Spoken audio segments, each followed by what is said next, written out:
Bonjour, c'est Pascal Tréfingui. Aujourd'hui, nous allons reparler d'une affaire qui va bien embarrasser le monde ufologique qui fait de l'ufologie derrière son ordinateur en regardant les vidéos des youtubeurs et qui ne va pas sur le terrain. Nous allons contrarier les pinailleurs et les frustrés qui, cachés derrière leur ordinateur, n'ont rien à proposer que la psychanalyse pour les nuls et puis des interprétations délirantes de ce qu'ils peuvent trouver sur YouTube, c'est-à-dire tous les crétins diplômés de YouTube qui arrivent à passer pour des intellectuels. Sauf que nous, on a fait l'université, on est diplômés, sauf que nous, on est sur le terrain, sauf que nous, on travaille avec des vrais journalistes. Puis depuis une semaine, on vous dit pas grand-chose sur le crash de Magé, parce qu'on a plein de nouveaux aujourd'hui, en exclusivité pour Récréo Télévision en français, puisqu'on a acquis les droits de cette vidéo. On va vous présenter une série de vidéos intéressantes. On va vous montrer les preuves que l'OVNI a été évacué.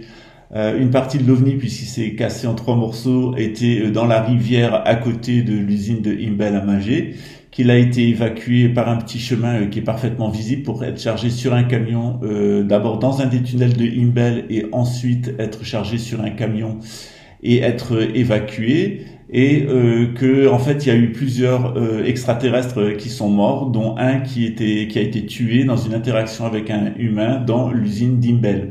Donc on a une image qui date du 13 au matin, qui est une conversation entre des enfants et des gens de la garde de Imbel, que je connais d'ailleurs, je connais l'un d'entre eux.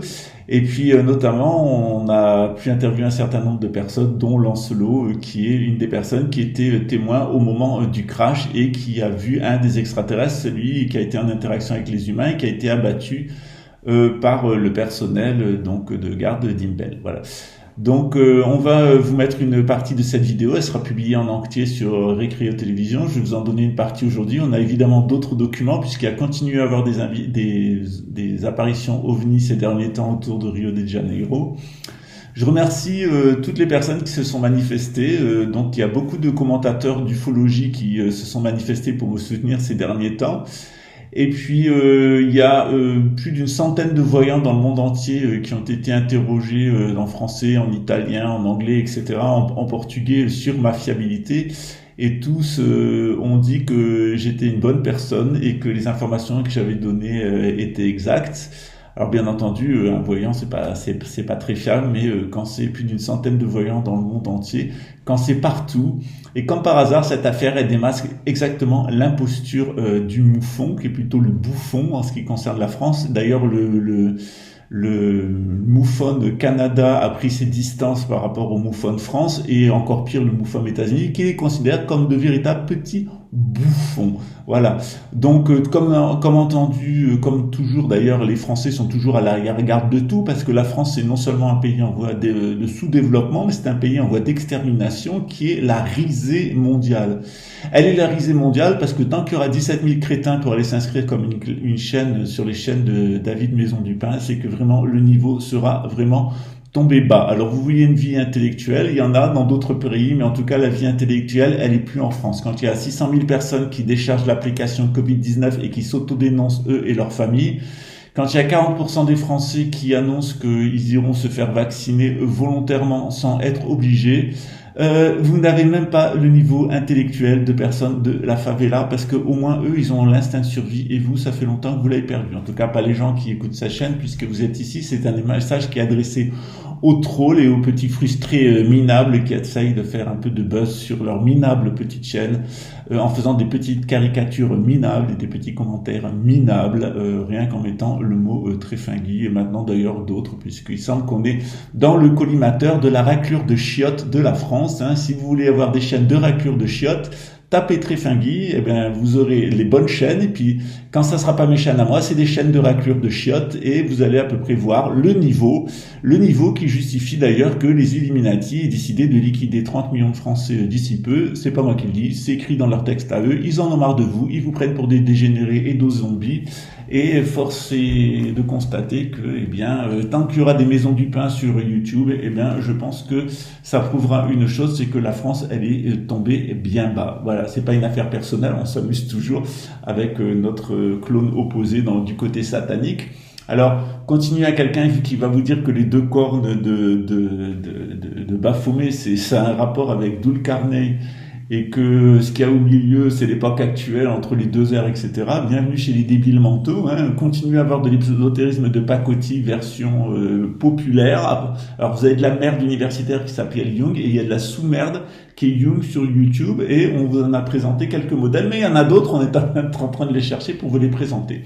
Donc on va vous mettre quelques extraits de la vidéo dont on a acquis les droits. On l'a depuis maintenant une semaine, mais c'était le temps de négocier les choses pour être en règle avec YouTube, et puis aussi les droits des personnes qui ont diffusé, parce qu'on est au Brésil et qu'on doit respecter la loi brésilienne, ce que font d'ailleurs pas les gens qui reprennent des vidéos sur mes chaînes. Eh bien, sachez que la copie de mes vidéos sur YouTube, elle est autorisée si elles sont copiées intégralement, sans modification. À partir du moment où elles ne sont pas en...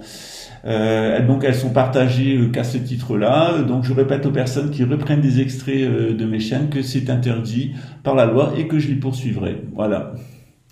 On regarde la vidéo et puis on se retrouve après. Le 12 mai est tombé à Magé un objet volant non identifié. Nous avons un certain nombre d'éléments de preuve qui montrent que ce cas paraît certainement fondé, et à l'appui de ces preuves et des autres que nous allons rechercher à partir de maintenant, nous allons certainement revenir dans une nouvelle émission pour vous présenter une histoire qui est vraiment exceptionnelle. Indépendamment du fait que ces images pourraient être vraies ou alors un montage, nous devons raisonner en tant que journalistes, et nous allons décider de regarder ce qui dans cet objet paraît authentique et paraît crédible en fonction des données, tout simplement de photographies, des données de distance. Et évidemment, cette photo est particulièrement intéressante. Je parle de la photo de l'objet. Bonjour, nous entrons bien dans l'usine de Magé. Nous sommes en face de l'usine Imbel de Magé et nous sommes en zone militaire. Donc nous allons prendre quelques précautions et nous nous retrouvons. Bonjour madame, la chargée de presse et de communication de Imbel. Nous menons une enquête pour savoir si effectivement ce que rapportent les réseaux sociaux et plusieurs témoins ici à Magé est exact. Est-ce que oui ou non il est tombé un objet, un ovni ici dans l'usine d'Imbel, sur l'usine d'Imbel? Le chef de la sécurité a fait tout le tour du patrimoine foncier de l'usine Imbel dans le détail et il n'a rencontré aucun objet suspect. Et sur ces nombreuses vidéos qui ont été publiées de ces gens qui ont perçu des choses, qu'est-ce que vous avez à dire vous-même? Je ne peux pas dire, je ne suis pas autorisé à dire quoi que ce soit sur ces vidéos, mais tout ce que je suis autorisé à vous dire, c'est qu'ici dans l'usine, il ne s'est absolument rien produit. Alors, ce qui nous intéresse en particulier, c'est pourquoi il y a eu cette explosion dans la nuit de lundi à mardi, puisqu'on l'entend sur plusieurs vidéos. Qu'est-ce qui s'est passé et pourquoi ces explosions? C'est ça qui nous intéresse. Alors, comme vous le savez, nous sommes une usine d'armement, Imbel, et nous faisons des tests. Et en réalité, ce qui s'est passé dans la nuit du 11 au 12, c'est que nous préparions pour fêter l'anniversaire de Imbel. Alors, parenthèse du traducteur, en réalité c'est au mois de juillet l'anniversaire d'Imbel, donc on ne comprend pas pourquoi ils auraient fêté l'anniversaire de Imbel de nuit avec aucun personnel et du 11 au 12. Et vous savez, comprenez bien que nous testons, nous avons une zone de test pour notre armement, donc c'est normal qu'il y ait des explosions. Mais cette nuit-là, en fait, il n'y avait rien, on n'a fait aucune explosion, on ne comprend pas pourquoi les gens racontent ça. Est-ce qu'il y a eu des hélicoptères de l'armée qui sont passés, qui ont atterri ici? La dame répond. Non, il n'y a eu aucun hélicoptère de reconnaissance qui est venu ici, il ne s'est rien passé. Il n'y a eu aucun militaire de l'extérieur qui est venu ici, on a seulement les militaires qui étaient déjà ici et qui travaillent dans le cadre de la fabrique, puisque nous sommes une usine d'armement.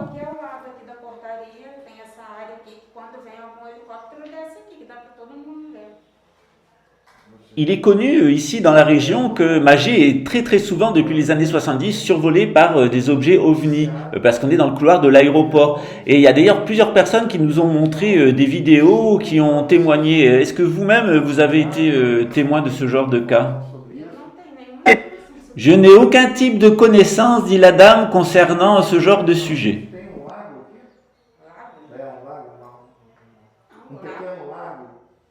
On nous a montré des photos vidéo qui montrent que derrière les installations de l'usine, il y a un lac et qu'il y aurait un objet curieux qui apparaît pendant quelques heures au-dessus, dans ce lac. Est-ce que vous pouvez confirmer? Non, nous n'avons aucun lac, dit la dame. Il n'y a aucun lac derrière les installations de l'usine. Je ne vois pas de quoi vous voulez parler. Nous n'avons aucun lac. Madame, c'est curieux ce que vous dites parce que nous avons rencontré des dizaines et des dizaines de témoins et tous nous ont dit qu'ils avaient vu une lumière type verte, même changeant de lumière, qui était allée dans la direction de l'usine et qui était apparue dans les parties vers les arbres et là ils avaient entendu une explosion. Ensuite, il y a eu quelques temps plus tard, il y a eu des survols de nombreux hélicoptères, au moins 4, et ils ont été filmés. Est-ce que vous-même, vous êtes au courant de ça? Est-ce que vous confirmez ou est-ce que vous infirmez le passage de ces hélicoptères? Est-ce que vous avez entendu parler de cette lumière verte qui est passée et boum, qui est tombée, et ensuite cette explosion? Est-ce que vous confirmez, oui ou non? Non, dit la dame, il n'y a pas eu d'hélicoptère ici, il n'y a eu aucun hélicoptère. Non, non, il n'y a eu aucun hélicoptère. Madame, nous aimerions, nous savons pas ce qui s'est passé, mais nous aimerions bien pouvoir rentrer dans l'usine et voir exactement s'il y a des traces, s'il y a quelque chose. Nous, on ne sait pas ce qui s'est passé ou ce qui ne s'est pas passé, mais il y a plein de témoignages. On n'aime pas le secret. S'il y a vraiment rien de secret, eh bien pourquoi est-ce que vous cachez les choses? Laissez-nous rentrer dans l'usine et aller visiter les choses. Comme ça serait beaucoup plus simple. On pourrait savoir ce qui est vrai, ce qui n'est pas vrai. Non, monsieur, ce n'est pas possible d'avoir ce genre d'autorisation. Il faut demander directement à notre direction puisque nous sommes sous zone militaire et de toute façon l'accès vous serait refusé. Ici, nous nous trouvons sur un des chemins d'accès latéraux à l'usine. Hein. Donc, nous étions tout à l'heure donc face à l'entrée. Et sur le côté, eh bien, il y a tout un chemin qui visiblement a été emprunté par des véhicules et qui aboutit sur la route de l'autre côté, qui est beaucoup plus large pour pouvoir charger un objet. Ce qu'on remarque, c'est que très fraîchement, tout a été débroussaillé. Hein. Donc nous sommes le 15 et donc on voit que dans les jours précédents, tout a été débroussaillé, tous les jeunes arbres ont été coupés et abattus. Et tout a été nettoyé. Donc c'est quand même assez curieux. D'ailleurs, on remarque que ce n'est pas le seul endroit où les arbres et les branches ont été coupés. Il semble qu'il y ait tout un chemin d'accès à travers la forêt ici sur ce chemin latéral qui mène à la route principale en arrière de l'usine de Magé et qui est la seule accessible par un camion pour transporter un objet volant non identifié, tout simplement parce que par ce chemin-là, on ne rentre pas dans le village et surtout on évite un pont de chemin de fer. Donc il y a un pont de chemin de fer juste en dessus qui obligerait, si on sortait par la porte principale de l'usine de Magé, de passer soit sous le chemin de fer et on peut passer qu'à une seule voiture, soit de passer par le village. Et il y a véritablement un problème d'empattement puisque la route est assez étroite. C'est-à-dire si un objet volant est bien tombé ici, il n'a pu être évacué que par ce chemin pour tomber sur la route principale qui est en aval. D'après les informations qui nous sont données, notamment par Pascal Tréfingui, eh bien, il y a un objet qui serait tombé dans cette rivière ici, tout le long sur le côté, et on voit effectivement un peu plus en amont toute une zone qui est entièrement retournée, qui a été travaillée avec des bulldozers, et qui est interdite d'accès. Donc il y a des fanions en plastique qui la sécurisent tout autour. Voilà, donc c'est quand même curieux qu'on nous dise qu'il ne s'est rien passé ici et qu'il y ait eu tout ce remue-ménage absolument frais. Donc là, on retourne devant la porte principale de l'entrée et on va s'intéresser eh bien à cet endroit, vous voyez au-dessus où on voit les arbres cassés. Alors quand on est un peu plus à l'intérieur du parc de l'usine, eh bien on voit que c'est pas le seul arbre qui a cassé, hein. Il y a beaucoup d'arbres qui sont cassés, il y a tout un chemin comme ça qui va jusqu'en bas de l'usine, qui rattrape une voie qui est donc avec des pavés, qui elle-même rattrape la route principale qui est en dessous et qui est le seul accès à Magé si on ne veut pas soit passer par la ville, soit passer en dessous du chemin du tunnel du chemin de fer. Donc c'est quand même très curieux qu'on nous dise que rien ne soit tombé ici alors que toutes ces traces sont absolument fraîches. Eh monsieur, vous l'avez vu? Ah oui, je l'ai vu, et puis j'en ai encore froid dans le dos. Vous êtes senti mal? Ah oui, j'ai vomi toute la nuit, putain. Vous avez pris une photo? Non. Non, j'ai pas pris de photo. Comment j'aurais pu? Je suis tombé sur le sol. Personne n'a pris de photo. Alors, quelle couleur il avait? Il était noir. Comme moi, à peu près. Comme moi, qui suis noir. Il vous ressemblait, monsieur? Oui, le truc était absolument pareil. Mais vous avez été avec lui? Non, je l'ai pas pris. Ce sont les pompiers en fait qui sont venus. Ils l'ont emporté. Mais ils l'ont emporté pour où, monsieur? Pour la Basse-Saint-Quentin? Mais non, ils l'ont emporté pour l'Institut Oswald Cruz à Rio de Janeiro. Oui, mais les enfants, vous devez apporter vos papiers d'identité. Vous devez écrire votre nom ici. Vous avez compris? L'enfant numéro un répond, mais monsieur, j'ai mon téléphone portable. Le deuxième, alors ils l'ont emporté à l'Institut Veracruz. Ah bah je vais aller là, dit l'enfant, et puis ils se mettent à rire. Enfant numéro un, cet ovni, c'est de quel type? Ben l'employé du bois, ben c'est un ovni, Un vaisseau spatial, non, ici c'est l'objet, une partie de vaisseau spatial qui est tombé, c'était grand comme ça, c'était noir, c'est tombé ici derrière. L'objet volant, lui, il est tombé dans la rivière qui est juste en dessous. Juste au-dessus, ici, va voir, je l'ai vu moi dans la rivière. Mais il n'est pas tombé ici, seulement un morceau, seulement dans la rivière, tout l'objet. Et qu'est-ce qui s'est passé? Ben, il est tombé, ça a fait comme une explosion. On entend des bruits derrière d'explosion de l'usine et le garde de l'armée dit hey, écoutez les enfants, c'est des extraterrestres qui reviennent pour nous attaquer. Et il se poursuit avec une plaisanterie entre les enfants et les employés. Et l'enfant insiste, il dit mais alors monsieur, dites-nous le bruit, l'objet il est tombé en partie ici, en partie à côté. L'employé confirme et puis demande à l'employé d'Ibel si c'est ici que l'extraterrestre était tombé. Donc les enfants insistent et l'enfant dit mais je croyais que leur technologie elle était plus avancée, comment ça se fait qu'ils sont tombés? Et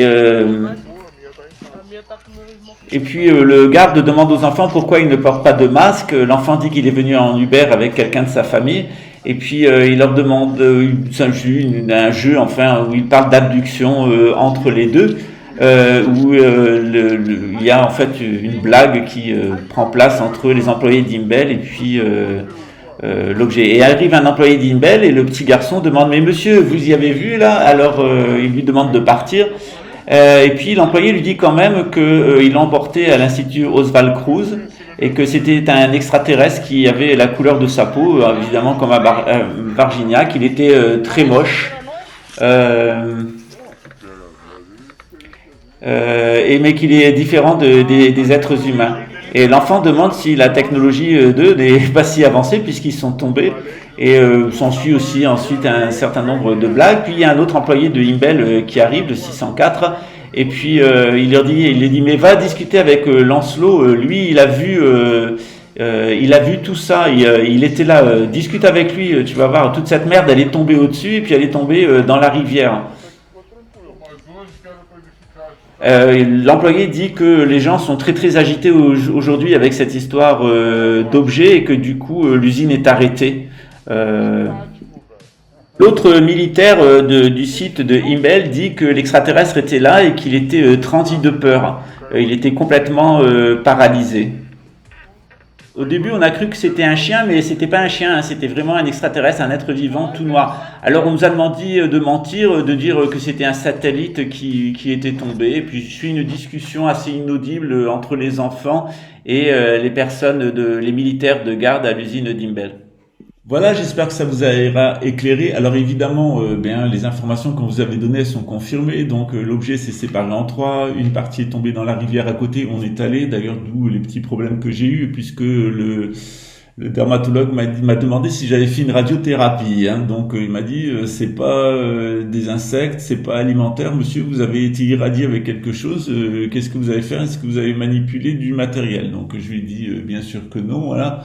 Donc voici la preuve médicale et j'ai le certificat médical. Donc j'ai fait des prélèvements pour voir exactement ce dont il s'agissait. Il faut savoir que ces petits engins ils fonctionnent au plutonium. Il faut savoir que tout l'endroit a été nettoyé, Magé a été entièrement nettoyé par l'armée brésilienne, la marine notamment, ce qui est quand même bizarre que ce soit la marine qui vienne nettoyer Magé et pas l'armée de terre. On a tous les témoignages en fait. C'est très difficile quand il y a un ovni qui tombe. Il faut sortir son téléphone et puis le prendre comme ça. Il faut être sur le lieu. Les personnes qui étaient dans Imbel, on leur a confisqué les images parce qu'il y avait des images et qu'ils risquent évidemment leur travail. Les Brésiliens, ils sont assez gentils, ils sont assez confiants. Donc le 13, on était au lendemain des faits. Il y a des gens qui ont commencé à parler. Le temps que ça se mette en place au niveau du cover. Tout simplement, voilà. Après, maintenant, vous allez les voir, vous leur posez la même question. Ils ne vous disent pas la même chose. Les Brésiliens, ils sont comme ça. C'est des gens qui sont sincères, qui sont gentils, qui vont pas au mal et qui n'aiment pas mentir. Parce qu'ils sont restés croyants et qui savent que mentir, ça a des conséquences. Donc voilà pour ces vidéos. On en a d'autres, on vous les proposera au fur et à mesure. On les fera en portugais, évidemment sur Recréo Télévision, et puis je ferai de temps en temps des traductions en français, voilà. Et j'envoie donc je vous renvoie à la crédibilité des gens qui critiquent notre canal. Donc à chaque fois qu'il y a des personnes qui critiquent notre canal, demandez-leur quel diplôme universitaire ils ont, demandez quelle est leur légitimité sur YouTube, et demandez-leur quelle est leur source universitaire ou bibliographique pour les informations qu'ils vous donnent. Évidemment, ils vous en donneront qu'une parce qu'il n'y a pas de diplôme, il n'y a pas de lecture, il n'y a pas de référence bibliographique, ce sont que des petits minables qui essayent de buzzer sur mon nom alors que j'ai une chaîne de 33 000 personnes, c'est vraiment une petite chaîne, on a plusieurs chaînes, mais en tout on n'est même pas à 40 000. Donc ça montre bien comment la toute petite chaîne qu'on est et qui vous dit la vérité, elle dérange les vendeurs de mensonges et qui font beaucoup d'argent en vous mentant et beaucoup de buzz en vous mentant. Alors, il y a quelques années, il y a toute une génération qui a regardé X-Files qui disait que la vérité était ailleurs. Et quand on dit que la vérité est ailleurs, c'est que à l'endroit où on est, c'est du mensonge. Donc X-Files, c'était pur mensonge. Sauf que chez nous, on peut vous dire la vérité, elle est ici. Et on vous l'a dit, que ce soit en matière de gnose, en matière d'ovni. Et on continuera à vous informer. Bien évidemment, les menteurs du système et les larbins du système, ils vont vous mentir en 5 secondes. Et nous, on aura besoin de 5 mois pour vous réinformer. Notre tâche, elle est immense, la tâche de réinformation, parce que c'est plus facile de désinformer que de réinformer. Vous voyez le mal que peuvent faire des chaînes de minables, alors imaginez des chaînes de professionnels de la désinformation, le mal qu'ils peuvent vous faire. Je vous souhaite une bonne soirée, je vous souhaite une bonne nuit, et puis je vous dis à très bientôt, et merci pour ceux qui nous suivent avec fidélité. On vous demande pas de nous croire, on vous demande de réfléchir. Ciao. Du lundi 8 au vendredi 12 juin 2020, nous traiterons des extraterrestres, des ovnis, des intraterrestres et de l'armée avec des documents militaires. Je vous invite à lire et relire mon livre OVNI, Crop Circles et Abduction, le dossier de la traîtrise américaine, disponible sur Amazon, et notamment à l'intérieur de ce livre, vous traiterez une description complète du cas de Varginha, du crash d'un ovni au Brésil, de la rencontre entre des militaires brésiliens et puis une race un peu spéciale d'extraterrestres qui semble à peu près correspondre à la race qui est décrite par les témoins de l'incident de Magé. Je vous souhaite une bonne lecture et puis on se retrouve le samedi 13 pour un grand live consacré aux ovnis et l'armée sur le canal Pascal Tréfingui évidemment. Ciao.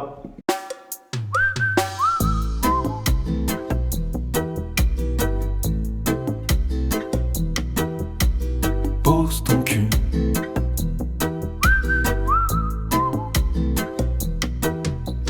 Pose ton cul et fais place à tes idées. Pose ton cul et ressens la vérité. C'est la rentrée et je dois aller étudier pour mieux être utilisé. Vivement ce soir pour jouer ou regarder la télé, c'est tellement bon de s'échapper. Ma vie se résume à devenir un métier, tu feras ci ou ça. Et quand j'ai envie de déserter, j'entends cette voix qui me dit pose ton cul et fais place à tes idées. Pose ton cul et te laisse pas programmer.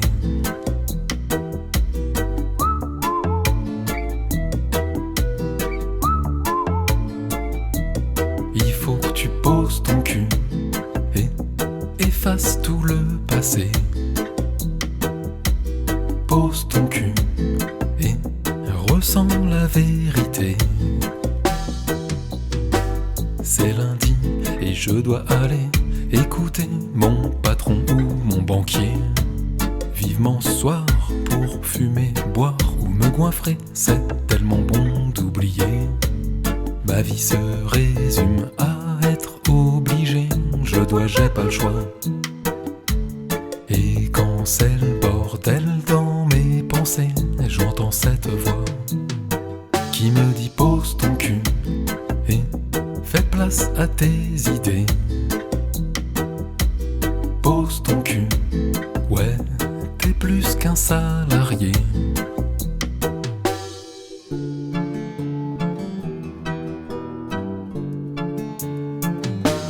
Il faut que tu poses ton cul et efface tout le passé. Pose ton cul et ressens la vérité. C'est samedi et je dois aller manifester, combattre et me faire éborgner. Vivement demain pour changer de maître en allant voter. C'est tellement bon de se décharger. Ma vie se résume à me plaindre et gueuler.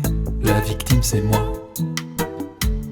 Et quand plus personne veut m'écouter, j'entends cette voix qui me dit pose ton cul et fais place à tes idées.